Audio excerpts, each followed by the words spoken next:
kou whamalmalu atu I he talamalo e whanua. Pea o kou whatulou ki he talamalo e lotu pe maiako. Pea o kou whaapapa ki he kakaitupuka e whanuani, te whito ki he matakari nana warau, ana utolu a Kempelani, o kuma o whahoha atu nei he mananga Kempela. Pea ko whatulou atu e ki he taine princess ko la tau whupeka tuka au ne mai moa koheni. Pea pehe ki he talawhikaulahi leo leo o tonga ke Australia, Curtis tui halangi ngie, pea mai apiko pou ono. Ai kautahi whanua, ai whare a matapure, ai kautaki lotu, pea pehe ki he tonga kotoa peru ke mea mai, pea te ke mea mai, mo mata mai ke Polokalamani I he kahau. Ko e Potatala ni a Kolomu'a me rue sitlo au. Pea ko e Polokalama ni o ko iheni mo e ko ongo whaafe ko Luisa mai le Latukefu mo Luseane tuita na ka Lafitani ko fifia ke tali le rei ki naua ke mahanga whahoko ata e Polokalama ni pea ko e Polokalama ni ki maha Potatala ki he kamata mai. Ai Polokalama ni loa ko e Potatala e Kolomu'a.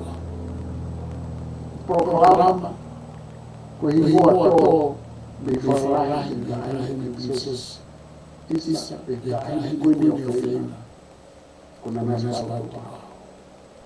E tuku ke Luisa mo Luseane ki talanoa te tokana ke te ai ka ko talanoa ke whai whanonga mai a Potatala Kolomu'a me Polokalama le dio no Kempelani ngā kaulahi mua. Fo mai sisi ala ni u federal ko ko kanda o fo mai to pasasi pela to ai mo ko ni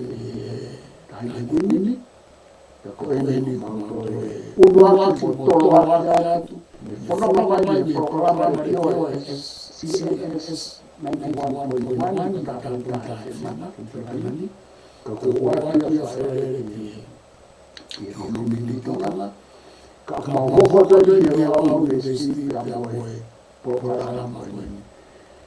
Hay todo que me cae. Mi casa te favor ante tu cuya. Luisa o Luseane ya lo colao de la lo que cojo todo. MALO pito siwa. Que o fanga de nai. Kata ko siya fagmai. Pumini ka ke whape ki tano sisi kai Pouvalu isa e koea le leita ne manatu ke Polokalama ko e Potatala e Kolomu'a ko manatu e Luisa Siosiua ko ahoua o me ua whimaua ne whae whakataha I he Uniting Church pena e me ai e tahine princesi I he aho ko ia, ka koe tau kuini o whaanga he aho ni. O ne mea ki he ne tokanga ki he ke whai ha mea ha Polokalama ke toko nia ai community tonga o nau nofui Australia pe ko Kempela. Pena ia Luisa mai le Latukefu, na ia Siosiua me University ANU, ma kau tangata toko lahi. Maka fifite kakatola me community hawaii. Kake mana tu ebe raki faya ko talanoa ki me ko Potatala Kolomu'a. Bisa ka o mana tu ke aho ko ia. Ko be ke upanga ta ko si. Apa ke Siosiua tan be ke Luseane MALO apito. Ta fa felo aki. Kai tokoni ke pamala ke Potatala. Kumana tipe Luseane mo Siosiua. Mate ko whakainia na e whaki pokotu ai tonga high commissioner I Kenepela. Pea koe tamatu I ai koe limisi kalangia I Ma'ao na koe uraki tonga high commissioner I Australia ne. Ai na tonga me ahene mono pare ta ahene ko kuini nana pau koe funai Crown Princess. Aku katakan ke wafe mawa wafe Luseane. Pea na me ai pea hange ko me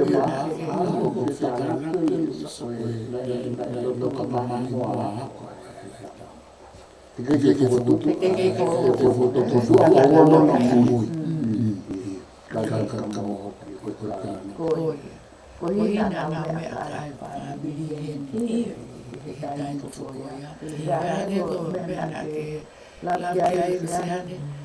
Na ene foka au pito ke ngai mo ko haki mai. Tau ke pito ke drugs me koya. Pea na ni filma reba ke pai hau ki ai. Na tu sena ni foto reba ai Koe kakai whiwhine. Talo tahi.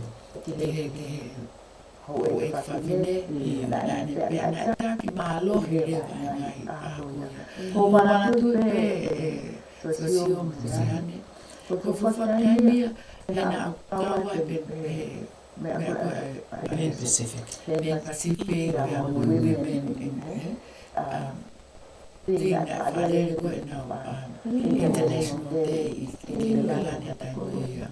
Ai I maaseple. Mebere whalere na mea koe kakai whiwhine. Pea taine fumanatui. Kono historia hamea nei hoho mai mea kunsalo te mea ene nau tokangai kina koe whare tui. Ai mai mea koe hope whawhine. And I Palestinian International President Abin Pasifiki in Tangoya. And I like to and angane ke ngai na ua koe kakai whiwhine na langa whurua ngai mea pe. Ene mea ke pela. Na ne hanga lewa koe uike no kawangai kina koe ke ngai papare mo hake mai he drugs koe lahi whanau Ona drop out me high school me te ke bani foto reba e lo ta I dai ko ya wa ke kakai whiwhine ko hi foko taksi ko kakai whiwhine ko na patoria tau he family ko mane ko fa na lo ka fa na ka dai ko ya pe fa ko re wa tau ya to fa idea Toko ni koe ke hoi whawhine nai koe. Koe mea na manatu ni ai. Na e whanere me ngai Polokalama Tefuafaifio. Ko manatu ko lamnia mo au pia mo ko afu a whapai e te meni ko ngamani ko ana. Ini juga bersama mea ko ana na kau. Na to lai ka ko la bia fuga na fa tekniko technician e Ko pita tau community I tango ya. Ina ai ko Polokalama ke ana e whai. Ani ko me ko ke katano ke Luisa. Ma ho inga upite ko taimi ka he ko e au. Na e mo o upite ka kai whiwhine mo e tangata. Ke whakalele ngai me a ke Belani. For the community. Ai koe mea mai koe tahi neke whakoto e Potatala I Kolomu'a. Tatang whiwhi he kokoe, mea mo siwa, mea mo au. Mo kakai tōla he nai whakawhi mai ke nā omi. Whakatataha mai ke whakoto. A mea koe ni pe koe. Mea koe nau mantu I nā whiwhi au pito ki hao kau mai ke Potatala. I hona orak whakoto o he. He koe hange ko tāna Luisa. Koe taimi ko ia he tokanga tahi ne princesi a koe ne taimi ni. Ene tokanga koe ke ngahi parapalema la social problems ka e whanau. Ko parapalema pe ai mātua mo, he tau hi whanau mo, no foi api mo e hāfua. Aia koe ume ape e koe parapalema pe koe ia koe i māmani. Ko hoko i māmani. Ka ko hoko pe ka tau toru ki o tau ke tau whanau mo tau community Canberra. Pena ni whi mao lewa ke whai e tokanga ki ai he. O te tau tuku pe ke ngahi Polokalama koe a puli a ngā mo Australia. Kai whakotu ha kautaha pe ko ha komiti. Ke nau sio ke tau mea koe a tau toru tonga. A whanau tonga mo kakai tonga. Aia koe omi koe mea nau se kai siwa na tau takitaha omi. Me ngahi wheitu, na ke hao koe me he health, mo e mea koe penpasi mo mea kakai whiwhine, ko siwa koe hao me he, me university mo e. O kamata e loa. O kamata e loa au e. Aia ko research society. Aia ko moa mo siwa na mo research society e loa au he taim koe a. Mo e kakai toka lai ka tau. Mata loa au e ka taki i he ta hiva. Hiva, iyo. Nau to kia oe he 2002, wawhi māua he kamata koe e Potatala. O kau mai koe ka ko moa e koe kamata e me he, ki mo au pito ai. Moe ka kai toko lai Canberra. A Siosiua na e kamata ia, moe ka wako university mai tonga. University koe sene, manatu i Siosiua. Iyo. Ai no ke ia ia ko te hua te ko mahu inga ia mo tānoa mo tau tānoa ke Potatala. Ula ko fotu foki ai Pacific Island Youth Network. Te koe lea makaka ene ko mo tānoa ke whataha ko e Potatala. Ene tokanga koe ke ngahi parapalema la social problems ka e whanau. Nane fia le vai ke tau. Ke tau, ke tau tu foki ai Pacific Island Youth Network. Ke tau whataha koe ke hange koe anoa ke whataha koe e Potatala. Ani koe Potatala ke wha amu. Ke tau tau o mai o loko mai o hangi a konu o tāna e tau ngahi pui tau ngā. Pefika ka tau ngā toa whamama whai aine ke tau whakataha. Ki Paloparema whea hange koe ngahi Paloparema e ku hoko ki he mo ui ai e ka kai toa. Ke tau whai a tau siwa. Ke tau ngā o mai o loko mai mo whiwhia o mo tāna e tau ngahi pui toa. Hama hokosi a mama whai ama koe ni he tau hao ki Paloparema Youth Network nai ka Paloparema nere tau Polokalama nane uhinga te whita whoku Luseane mo ke tau whai a tau Ia ko siwa. mao na te piki mui mai Pacific Ko whiwhia i ho mo toi whakaukau ke tau koe. Ko huma koe ke Hokosi a te Potatala Kolomu'a Polokalama te koe kiki ni o kawa i he wiha tau tau hao me Pacific Canberra. Island Youth Network Ia koe Potatala nere tau Polokalama nane uhinga te whita whoku Luseane mo hei ko ne whakaamu. Australia a Pacific Island Youth Network te hai. Ko ne whakaamu ana e ko nane uhinga te whita tau Potala noa, tau Potala foi hua whaafoka. Ki he une a i reti o ke ohinga ke mea mai ki ai he. Hei ko ne whakaamu. Australia a Pacific Island Youth Network te hai. Ko tau whakaamu me loko ko nane uhinga te whita tau Potala noa, tau Potala foi hua whaafoka. Ki he une a i reti o ke ohinga ke mea mai ki ai. Ka koe toi mea mahu ina ai ngai whanuama. Ka koe hoko mai. Ai ko ne whakaamu. Potatala noa. Ko me loko ko nane uhinga te whita tau Potatala noa i CMS radio. Ko ngai ko tau tona tau whanere he a hankuia. Iyo ko matu i Luisa ai Ka koe toi mea mahu. tau tānou koe ki Potatala Kolomu'a. Na tau ui e u ngahi whakataha. Pena ta o ahi ke ngahi kulupu. I Canberra ni kulupu e kakai tangata kulupu ai kau whiwhine. O ta anō ki anau tole me ko o tau whakaamu koe ke whakahoko. He mea mai koe ta ahi ne ke ni mea whia mao he. Ka ko kusea tu koe ke ngahi Polokalama. E tau sio koe ke ngahi Polokalama na e whakotu koe i he Potatala. Koe Polokalama le tio he. Koe Polokalama na e ahi mai kau ngā ue whaka professional ai pule a ngā i he ngahi mala ai ke hangai ko drugs, whai tō ko na tapu, ko domestic violence, ko ngahi mea na e omio, hau ke kau polisi, e whai tau whakataha o mai kau polisi ke tau Ngā ue Iai professional ai pule a ngā. Iyo, that's right, Tu mai mo Luisa. sa Mala i ke hangai ko drugs. Whai tō ko na Sa tapu. iyo, au pito pana a tau ngoi. Supported au pito, e pia ka kai, na na omi ane ko sau whakapula. Me ngahi, te pātmene pula a ngā o tau ngā o whakapula. Iyo, au pito au pito pana O a tau tau i ngoi. loi. Tau Supported te tau au ata pito ko e ngā pia o ka pule a kai. ngā o Na na omi tau ane te ko mai haka sau o taha whakapula. tonga. Me ngahi, O tau te ngoi, pātmene pule a tau ngoi ngā fie o tau maali e ngā lewa o koe te ko taha te hanga mahi no e Ba mea ku te fie mao. o tau i lo. Ai am haro koe mea Ka koe na te tau tau sio aka ki mo ai ki ngā tau. oe pule a ngā o Whakotu pe tau ngā oe ofi. Mo e ngahi o Polokalama, mo e ngahi agency a maali e lewa pule koe te ko i taha ken te hanga mahi pelani. no e mea o te Ko e kif na whai ko fua e ngā Ai am haro koe koe mea koe na tau sio ki ai ki tau.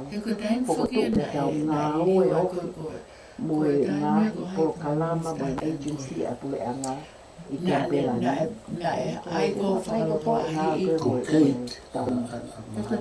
No, I mean Australia. Oh, that's Australia. But he's still there. Kana lain Cocaine. ke ngā ue whakanei koe Oh, that's Potatala. Yeah. Iyo, mo e apito ia Luisa. Kana community. Ka taku pe koe koe ki i telefoni ni o tatani haki. Ka ke, ka koe kumana tu ia. Ai fie maolahi mo pule a ngā pe na nau fie au pito na whukatu koe ai Potatala ai Kolomu'a. Ko hinga ke whai hanga au. He nai whakatawa ngā e pule a ngā au pito e siwa mo Luisa. Na nau whakatawa ngā e kamata koe ke arohake ai crime rate pe koe i he tau community. Pa au tau osilo e tato kua au peke tai mini. O ku au peke tai mini o toko lahe apite tau whanau. O ku tau i apopula o Luseane. Lahe apite crime rate. Ai amahau koe mea koko o ko loto ke o tāno atu siwa. I he tau siwa koe me i he ua whawhi māua. Ki he mea koe na tau whai, o a o mai ke tai mini. Ki o tāno atu siwa. O ki ai ha ki liu, he tau siwa koe ki he mea koe ia. O koe na ali liu e Luisa mo siwa, i o mo whakatoka ngā i he tau koe tau kamata he ua māua. O nga, o tau ngā oe i he live stream o mea koe ia. Pea tātou global. Iyo, o kia mo wakai ki e.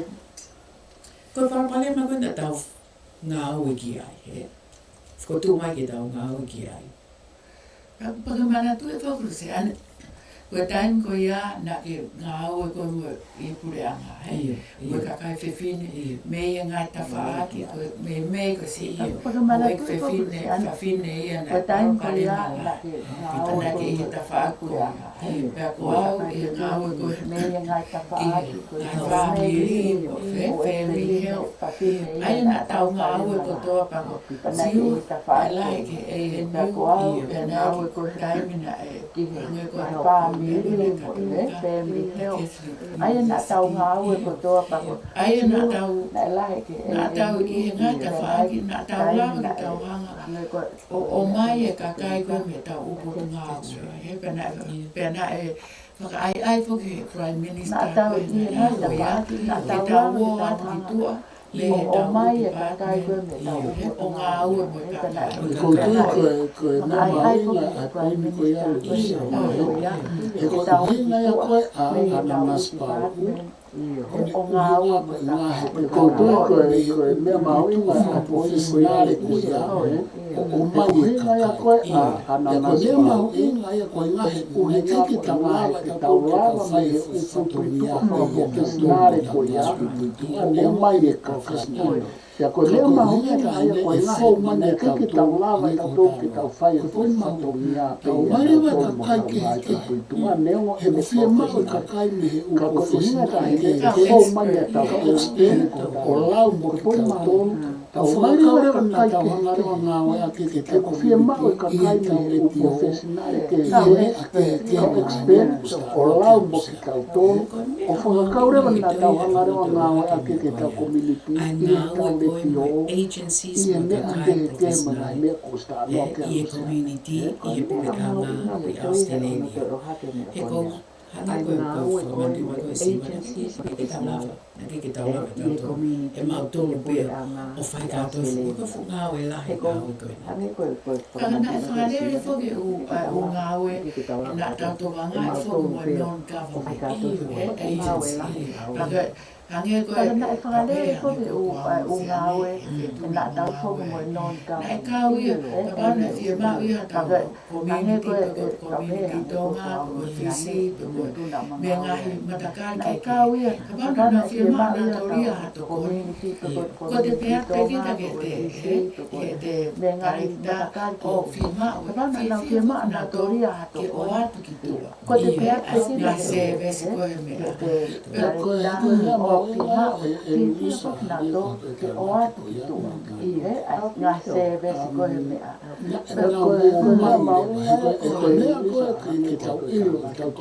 community na mo tau ke na wo mai re ko ne ko ke tau community na mo tau ke a me ke o ko tau wo tu ko tau na to e ke tau lava ka po ko tau ai na to ke tau pe tau so me ke ko tau wo tu ko tau na to kana wa e ke tau lava ka po ko tau ai na to ke tau pe tau so ke tau mai ko mai tau ta no pe tau ko tau fe ne kai fe una ya mata ko ke ta tua e ta ilo ke so la ka u ba ba ma ko ka fe ne ka ko pe o fa na ta ngata ko ka ta le ilo ke ne lava ai me a ko no ase ko boy ne ka ko mana ko mante me ka ulisa ka fa pe ta na e Polokalama o ate nga i to fra ke u embassies ko ni Pasifiki pena especially ange ko fisi mo ha moa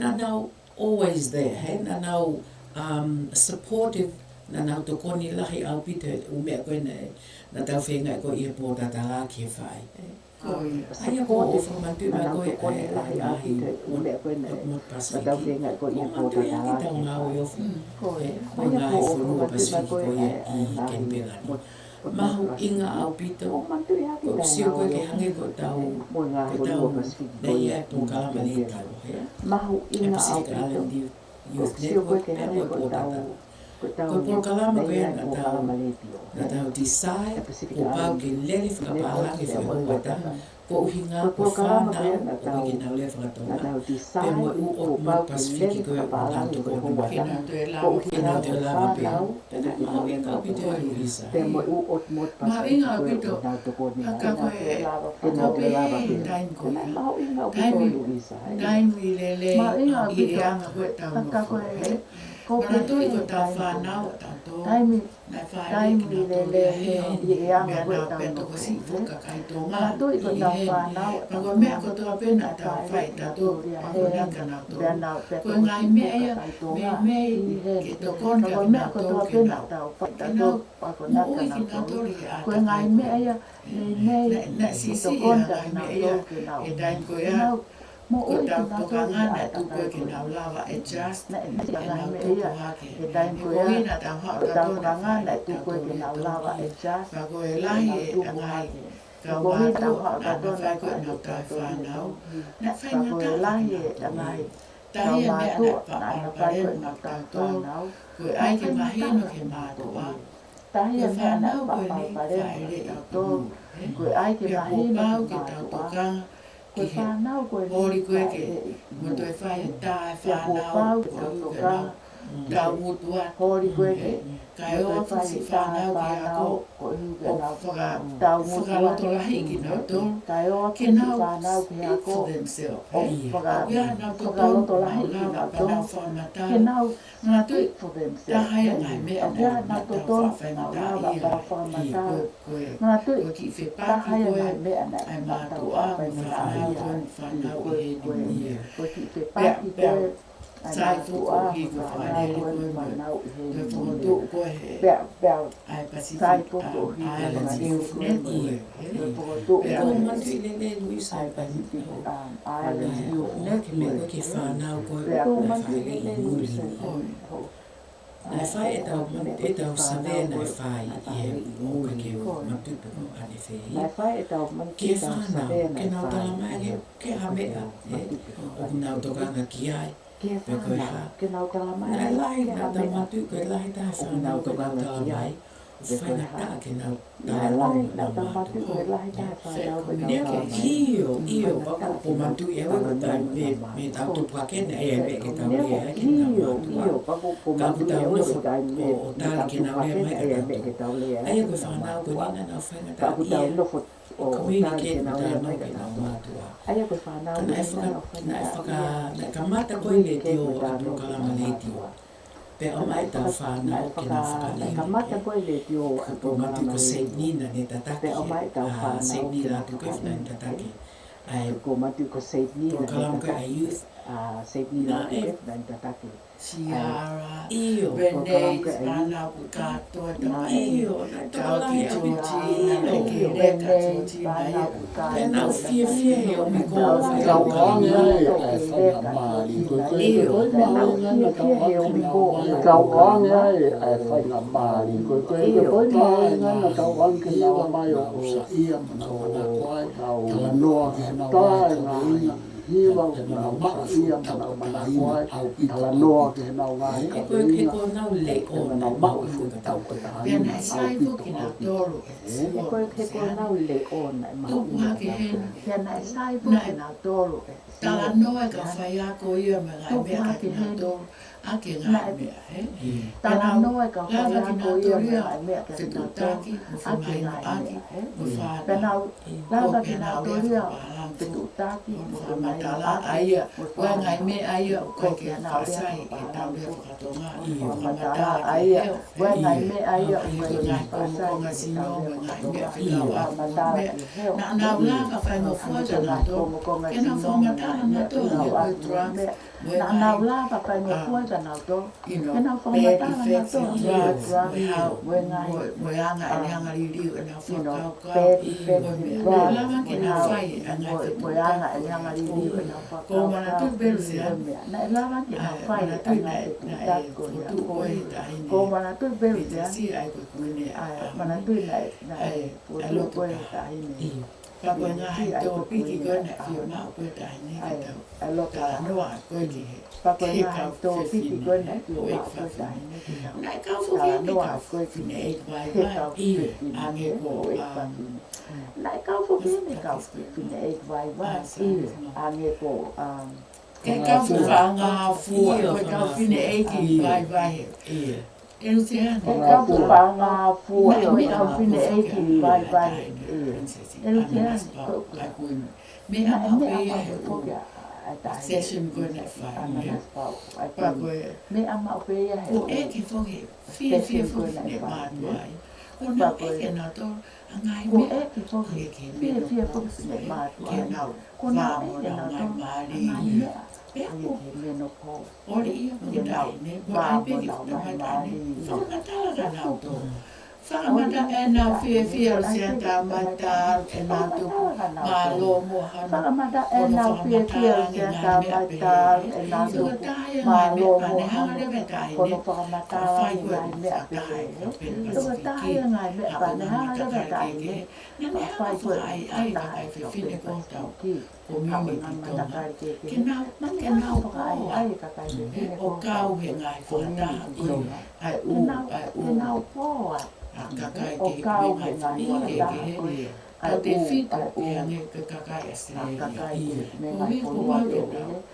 tau te pito. Se vai, mona mo ui, Ko hi ko pau ko Ia na whonua ko ni. lava. Pito. te nau ki tau i pe nau Mona mo ngai, ui. tui mo mea Ko whakanua ko koe, ni. whakatonga. Te nau ke tau Ka ke nau la whakadaine fuia, ko hi nei, MALO hia pen Pasifiki. Pana Ka ke whaoa nau te la ka ko whiwhine. dai ne puge ko Ko hi pen nei. Pasifiki MALO pala hia ni pen e kia i mo atu Mana ne. pa awa te ka Newsletter, whiwhine. e update ke ume a ko Pala ni e kia i mo Ka atu koe ne. whaitaimia nei. Newsletter. E ko mātu i lele pe te anu wālu musea. Ka koe whaitaimia nei.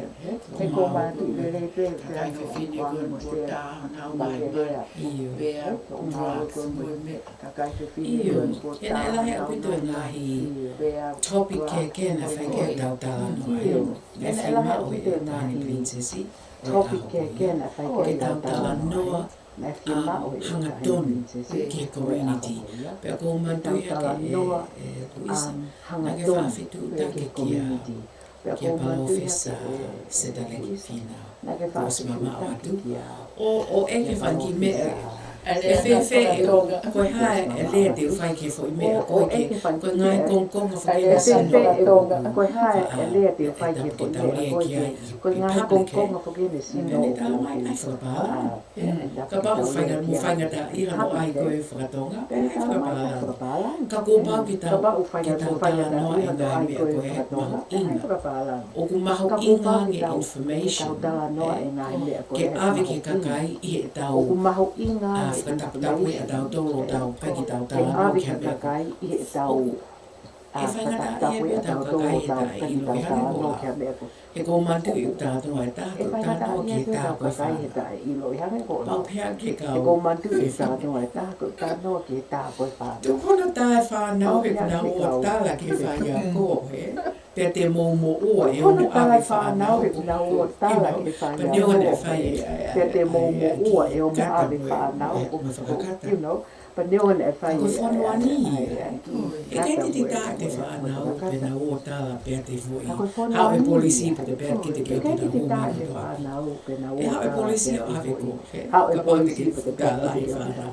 Ka koe whanki mea pehena. E whakahoko koe ki community. E Luisa. Hangi koe mea health. Maho inga au pito mo oi lele. Ki he tangata mo whiwhine.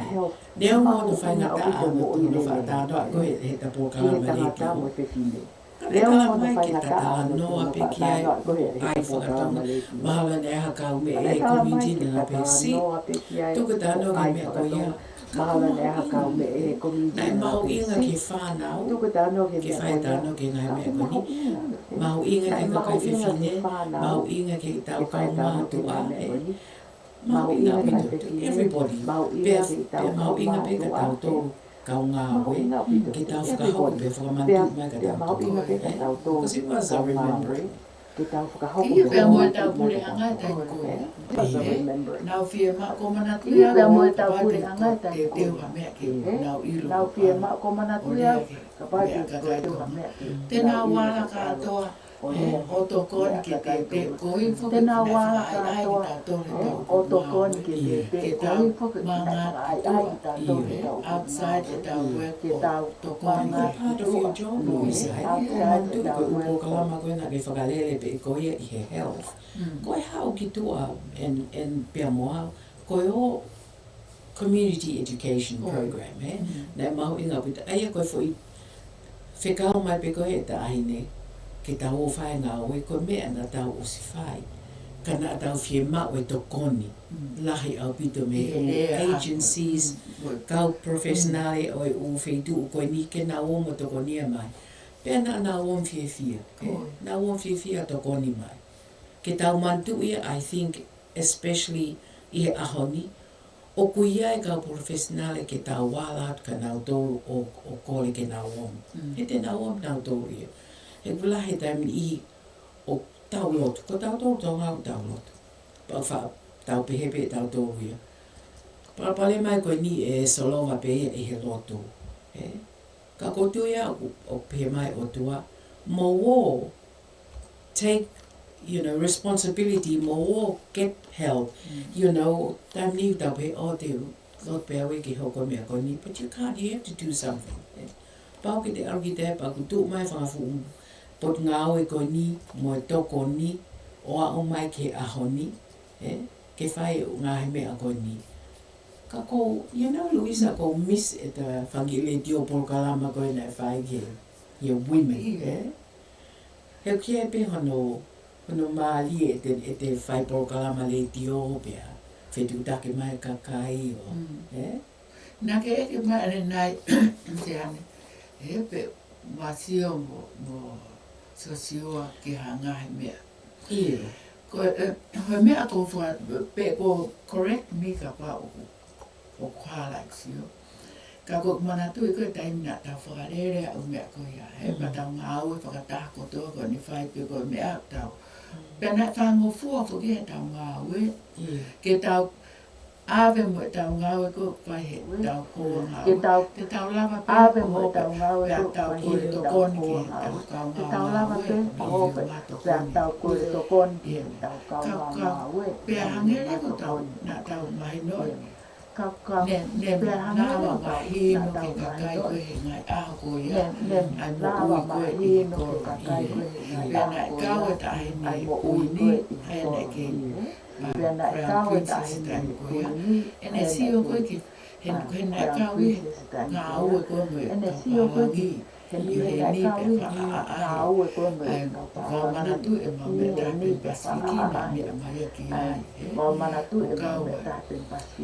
ka toe there is an kakano hono kare o toe ai pe foki ai o tau pehe tau au ke taimu hangai ko whanau ko ngā mahi i o ngā ue au ka mea ala pea ngā u whuka a pea ko ai ngā mea ka ea sio o te ai Ka ea kio a new way o te ai of people ki o tau koro o hange lo tau te manatu ki ngai mea koe nā tau i a waki mo i Ia koe mea ko whie whihuia.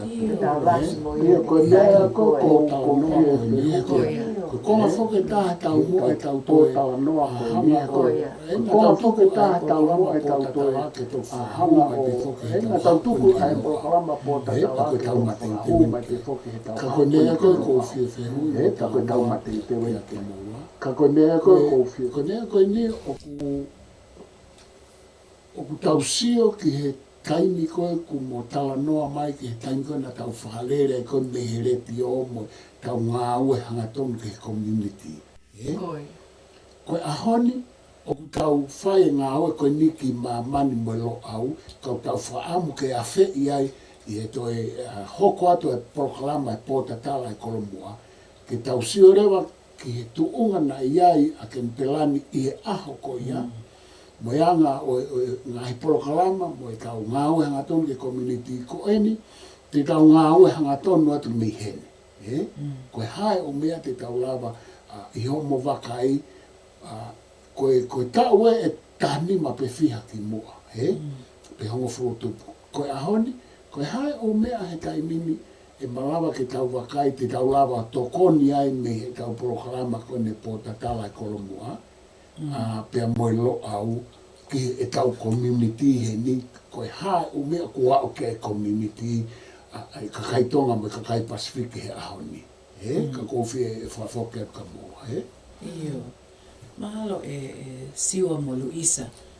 E wakai koe talo koe me tau kamata koe he uawhi mā wa o ki he aho ni. Oku kei hoko pe ai prawapale mā ia, Because hei ko mā mani e, pe aku kei hoko pe whai toko na tapu ia mo ngahi social problems koe na tau ngā aue ki ai. Mo kau ngā aue me pule a ngā mua mea. Oku kei hoko pe ia. Maere. Ka koe maha koe mea koe o kou sio ki ai. Pea tau mawahe mai lewa me Potatala, me leitio, o whukotu ueni ai live stream koe ni. E lawa pe ki tau toi hoka pe tau tore i he mea tatau.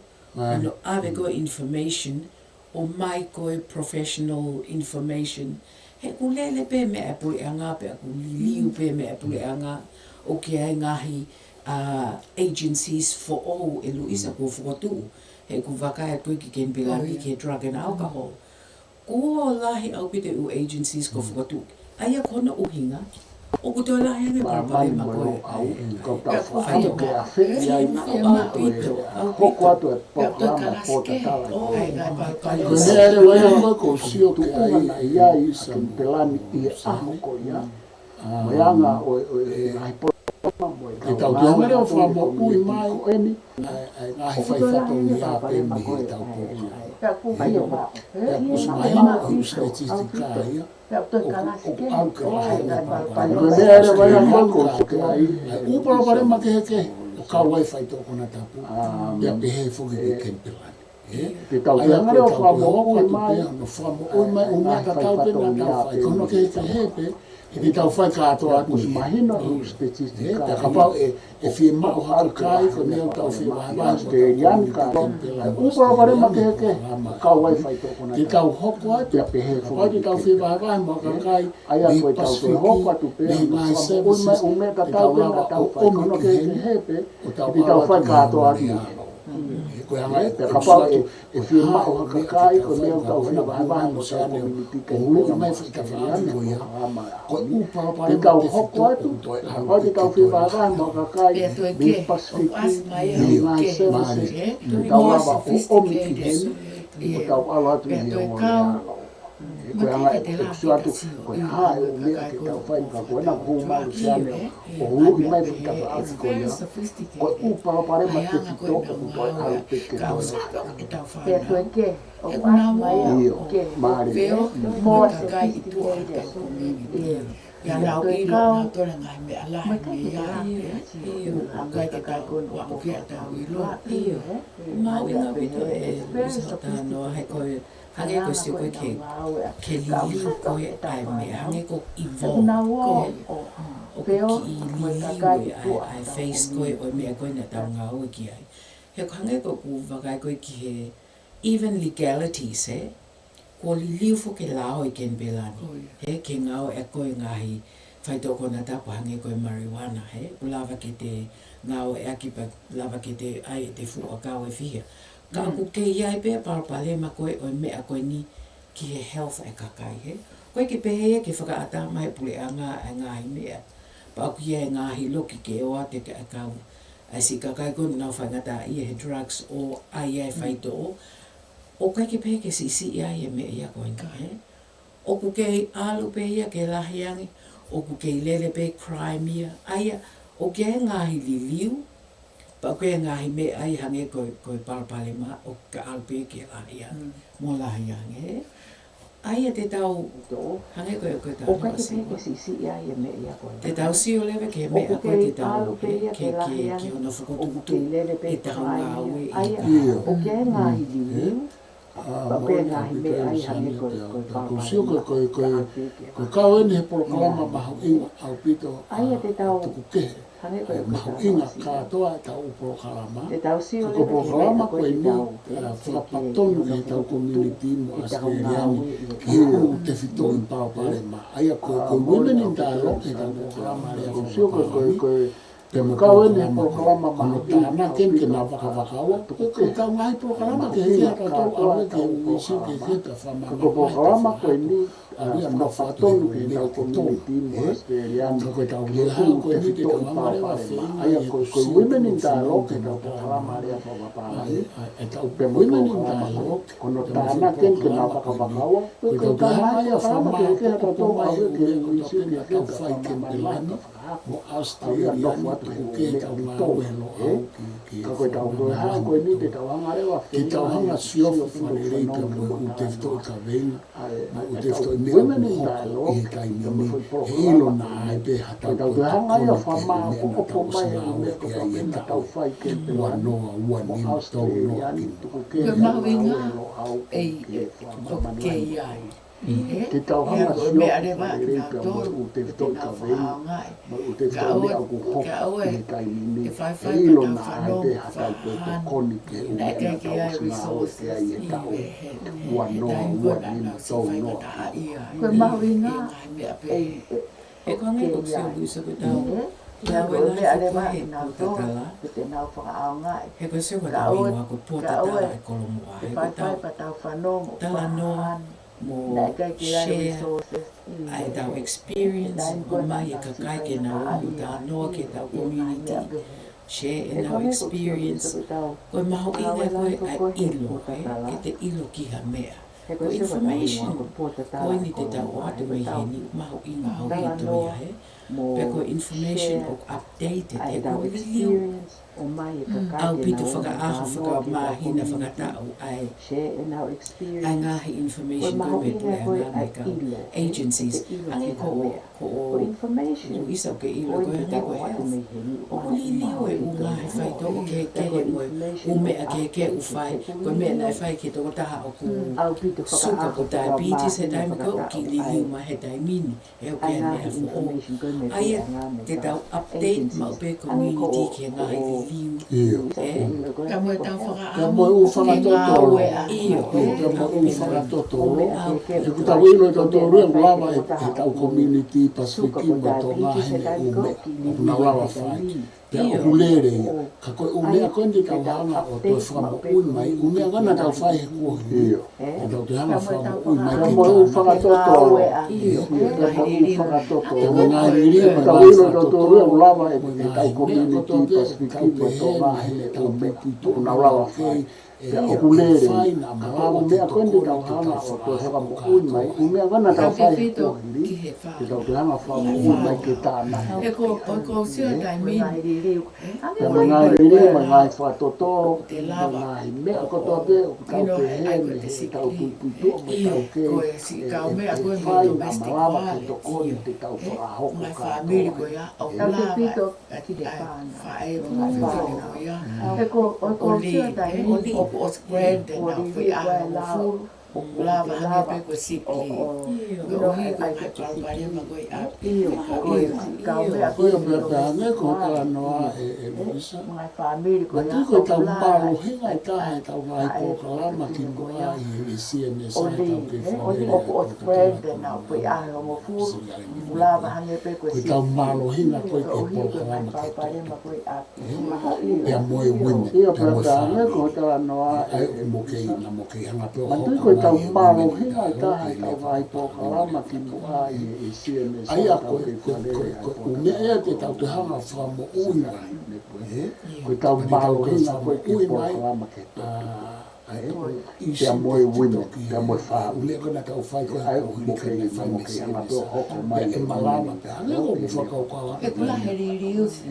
Hange ko Ai a domestic koe violence ko mea. mea te Pe tau malama pe mahama hange ko tau Polokalama koe ni. Malama ki tau komi tau ui tu mai. pua whakatanga. E kau malama ka tau ke tau whai atu ia pe Ule ko na tau whai koe ko nika. Ko uhinga pe hange pe ko nai mea pe Malama malama ko ke whakau awa pe tu lava taha na ufasi na umataha na ufasi hange pe Malama pe hange ko tau Polokalama koe ni. Malama ke tau omi ai tau ai ke pua ai whakatanga. ai fai nga mari e Kau mwange malama ai e ko ke tau whai atu ia platform pe ke tau tupu ke nau to e Uhinga pe hange pe ko na na e nau le o me nau whakau kau hange pe ko na tau hanga koang ka na nau matai na ka e ufasi tau hange whai pe ko atu me na tau whai ka poini tau kawa ka matai whakau ka koe tau hanga whai ai whai na mari mo hange ai platform ke tau tupu ke nau to e lava o mai e nau le o me nau whakau kau hange pe ko na tau hanga koang ka nau pūri ka e toki whai atu e tau whakau ka poini tau kawa ka matai whakau Oku lahi ko te le Mega usiasi na whaarere o ia. oku Ke le te ngā tu i pi. Polokalama Out there. Ka te he pe ki mua. Ka ko mea kana tau whakatūanga i. Ange pe ko mea na ki lawe Ka kai koe ngau, ngā ue koe he whetu koe ia. Oku Te nau lava o mai o. O ina o rea e na tau o tau whaarere ngā mea. Koe tau, Siasi, koe tau. youth koe usiasi na koe ia. Koe ta kai koe ngau, ngau e koe he pe koe ia. Koe nau lava o mai o. koe whanua e koe ni a rau ke Ina o lea e. E na tau o tau whaarere ngā mea. Siasi e tai youth koe usiasi na koe ia.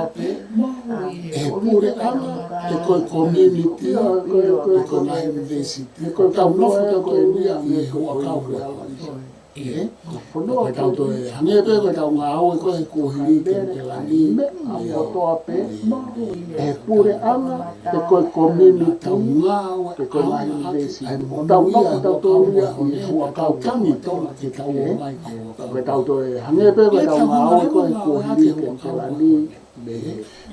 Koe tau vai anga koe e tau nofo Nā tau ngā aunga ake koe tau o mai pe tau hua kau ke mo tau ne ngā koe o tangi ami tonga ke tau o mai ke hua kau.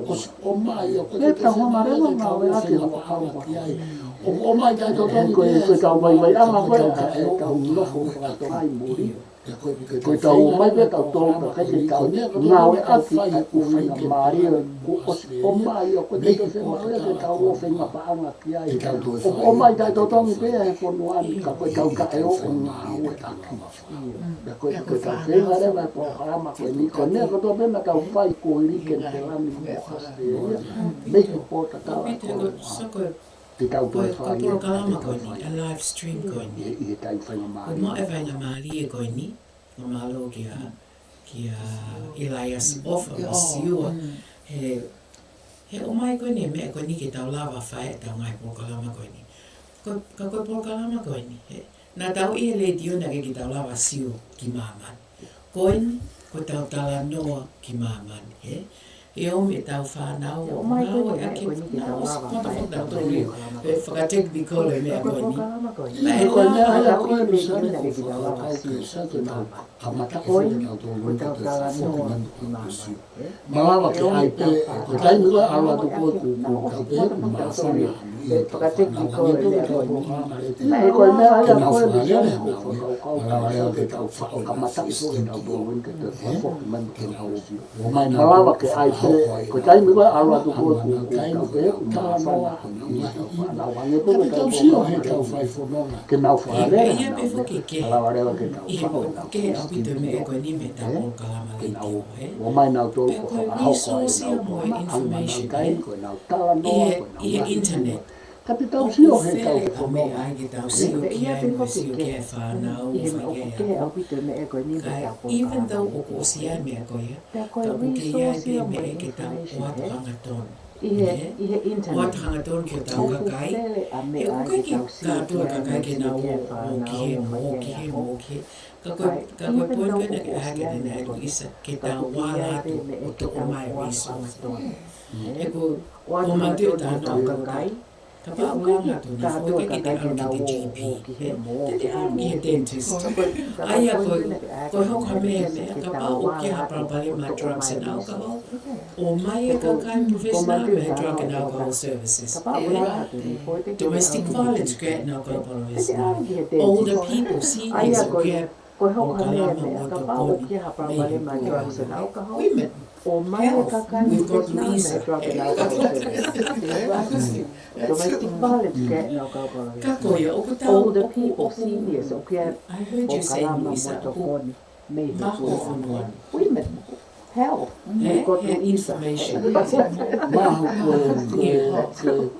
koe Kakoia, o ko ka tau, whaakene taha o vaitafe green grass Green grass. maho koe whanua koe ni a viene taha o kango e vaitafe green grass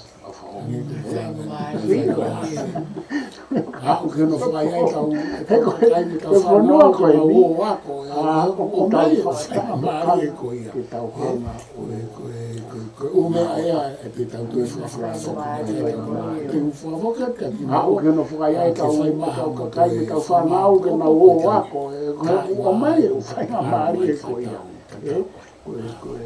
Koe ume aia e pe tai tue whawhawha. Te whawhawha ka ki moa ke whai maha mo to e whamau opo koe tau tai wa ai ku taka alo mai ka tau. Ke whakaukau, Koe mea na mahu inga koe ngai a koe pena fia e whanau. O na wala mai o tau mau taha. Koe tau whanau mo koe te maune. He nai. Ea tai milai te pekira mo kita mātu ate. Ta ui ai a ngai mea e o si a koe ina koe a koe. Pea nau. Koe tau whanau. Ko nau whonua e. He nai. Ea tai milai te pekira nau to kore mai koe tau te ulu. Ta ui ai a ngai mea Wakai e ke o si ngata a pe koe e he ina to koe a kue. koe. Ke mata koni. Pea nau. Koe anga koe tau. Ko nau whonua e. O nau E lahea tau sio atu ke ngai mea ko asa mai mo tau whanau. E lawa leo ke tau ke mahino ke tau toro. E ngai mea lele. Kia ki nau ki whanau he te nau toi tupu hake. Tō tangata koe ni. E tau sio atu ke ngai mea ko asa mai mo tau whanau. E lawa leo ke tau ke mahino ke tau toro. E ngai mea lele. Kia ki nau ki whanau he te nau toi tupu hake. Whakafufua pēne. Tō tangata koe Ka whatata pēo te ane o Siosiua. tangata koe Ki tai mone whatae whanau. Pea kai reo ke nau Me toi. lahi koe te mea ko tai mini. Parema. Ko tau Ko tau pe hange pe. pehete. Ko tau situa ka ngai mea mea. Hange reo ka ke tau te siwa ki ngai mea whamawha. He tai mini. Pea lahi koe te mea ko tai mini. Pea kwangi peo ko tau. Tau. Ko tau hina tau ngā ua ki Ko tau ngai. situa ki Ngai ngai parparema ko ni tau hange reo ka peo ke ko tau tau te siwa parema. ki ngai mea He tai mini. Paki ni. Mea Mo anga e mo ui. pea kwangi pe ko lau. Ka koe Ko tau ko hina tau ngā ua ki ngai parparema ko ni tau hake mai parparema. Ai ko isi pe. O toi ke he ia ka te whakapotunga ke he mai tuaksia mo ngai mea mea. Ka tau whanau ngai. Ka koe ko toi Whine ha ase ni usi a neo. E na pehe koe te ngata pehe masuana ai toko whangofua o peke toi na ke pehe ia ki pa mea ka ki te na po na whai te tō. he mai tuaksia mo Na pehe na na tōria whanonga pe lava ke te whangofua pehe a ngahi. A ngahi ko ni ngata kai pe tō o o so kona na tapu. ai Ka asi ke he whanonga pe ke na ka whakakalao ke na whakafufu. Ai ai e na pasi pe mai na ai. toria Ko tēnā whenga ki nā tō te pāsi mea koe a ko pā ke tau te teo. Tau whānau ke nā whiri tō.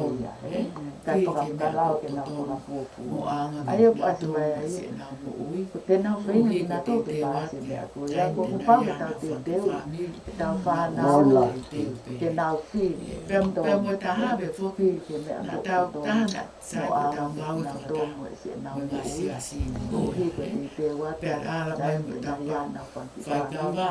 Nā o kōni lahi o tōko he ngai mea koe. Pea mo taha be foki na tau tāna kai ko tau ngau e whakataha mo ngā Luseane? pea ala mai mo Ngai mea katoa koe haku maho inga pa koe ko whanong koe ki o talano a Luisa.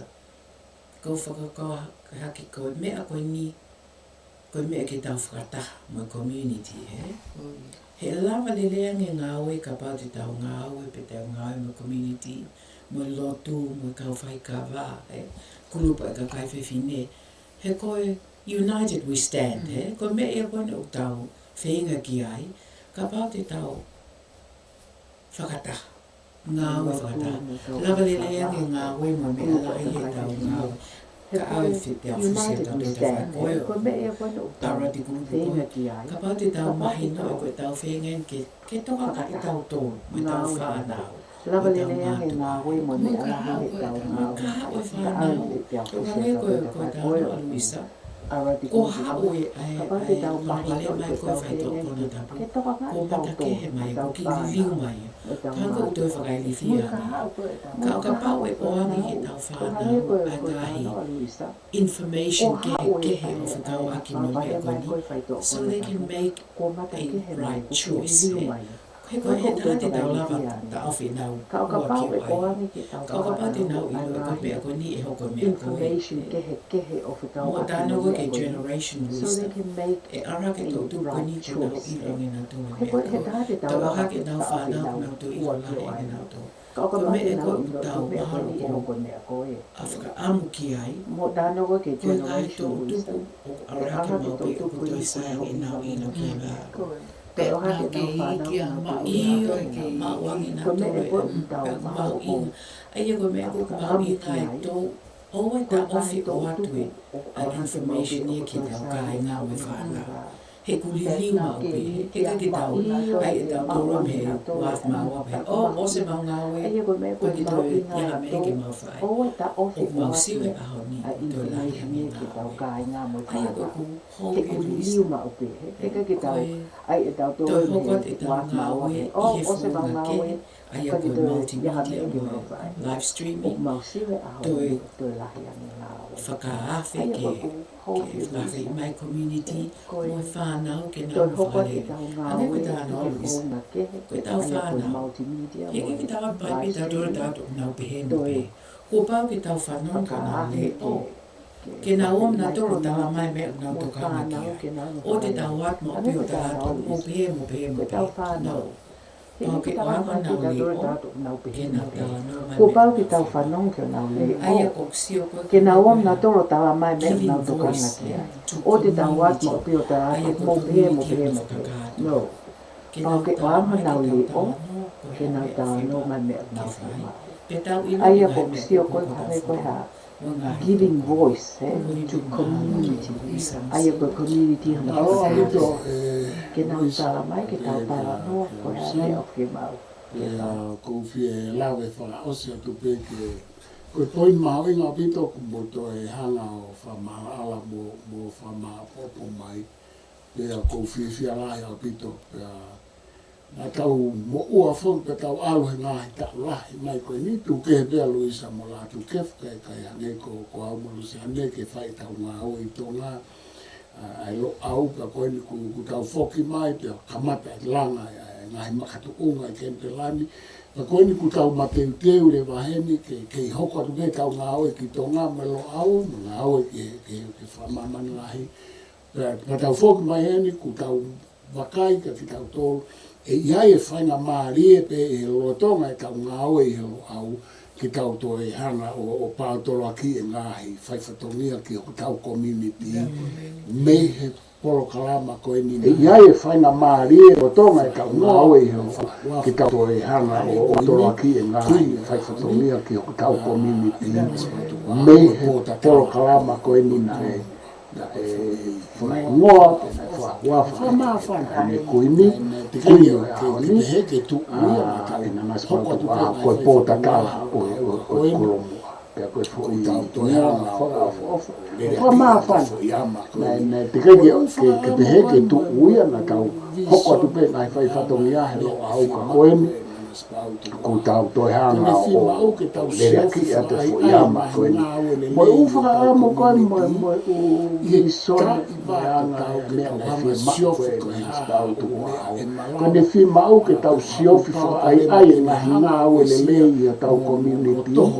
Ke tapa ta tau ke tau hanga siofi koe haa o mea e malawa. Pe ko ha upa e ma tene hanga ue sia mo toho aki ki tau toki ngui me he whanua koe. Bako mana tui pe e Luisa koe a pamo. Pea mo Luseane e kofenia aki moe a he Polokalama koe a loto taha. Nā ne kore po. Koe mawhine aki na e loa au pito e umea na ne whakaamu. Ne mahuinga ai hu mai ai mai. Ai uhinga koe e manato e kai mingi e pe na nasu. Ko ne mahuinga ai hu mai ai ako. Nai uhinga koe ne hanga o mai au atu au pau. Porque toi whaafe me te whakuruisa ke mau atu mo whofoanga. Pea o mai me iai e poinka mau inga au pito e huma e ako ke tau u me tokoni tonga i he tau community. He o mai me iai ai u whakatotoro mo u atamai o ngahi university. Ke tokoni mai whataha mo ngahi profesionale o ngahi tupitua o pia tau tolupea na me hanga whataha aki moa ka moani i na ne whaamu ne whaamu ke tau ngā ua whataha ki hono langa o e whakaukau o e Potatala. ai Kolomu'a. Polokalama Tefuafaifio. Koe tau fo hingoa ai, koe Potatala, koe Potatala noa, koe Lafitani, koe Polokalama, koe ano whahinga. Ka koe fo i whiri mai e tai ne, e nana se pautu a hofa e fo i hingoa. Ko eni, gapu pe mai tai ne kuini, Koni mau to hoko atu o no whamo oi, i fo i whakau pe kona te hanga o tuku mai te mātua. Ka pau te aha mea mo te... Mataini, MALO vito. Luseane, Popo, MALO a pito. Lusa te aha mea. No, we MALO finished. vito. Ko whamalo atu hoi ku matau kainga. Ko whamalo lahi ki a Luseane, ia pe foki ki a Luisa. I lawa le rea ai fufua Polokalama, ai Potatala, ai Kolomu'a, mi loto kentela. Mi mana kentela. Te mumia mai pe ke mau ngahi Potatala noa, mau Potatala. Te mau ngahi whaamu. Mau sio ke ai maa kentela, te pehe foki. Mau sio ke ai maa kentela, te pehe foki. Community asteria pemo man Polokalama Tefuafaifio me kusaya e tau whaoko nai Polokalama te tau Polokalama Tefuafaifio multimedia au ni kempelani ko ofala ya ngatai ofala ya ka timutol malo mo me mai ka ko ofala ya mau ofala ya ka timutol malo mo me mai ka mo me